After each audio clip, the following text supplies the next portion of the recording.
కష్టం పిల్లలకు తెలియాలి కదండి. It is not easy. ₹1 సంపాదించడం ఏమి ఈజీ కాదు.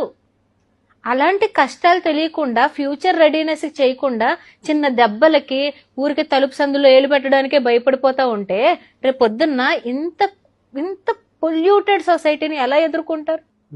బిడ్డ ఎక్కడున్నా కూడా బురదలో ఉన్న తామర పువ్వులో ఉండాలని కోరుకోవాలి. వెళ్ళాలి, బురదలో పాడేయాలి, కానీ మన పిల్లోడు తామర పువ్వులా ఉండాలి. మన పిల్ల అలా వికసించాలి. అంతేగాని అసలు బురదలోకే ఎంటర్ అవ్వకు, ఫ్రెష్ వాటర్ లో ఉండు, మినరల్ వాటర్ పోస్తాను, హిమాలయ వాటర్ తాగు అంటే where will they sustain? Future is not easy. Future is not at all easy. అమ్మేసుకుంటా తినేస్తానంటే అయిపోతుంది. 6 సంవత్సరాలు 5 సంవత్సరాలు మొత్తం అయిపోతుంది. తర్వాత దిస్.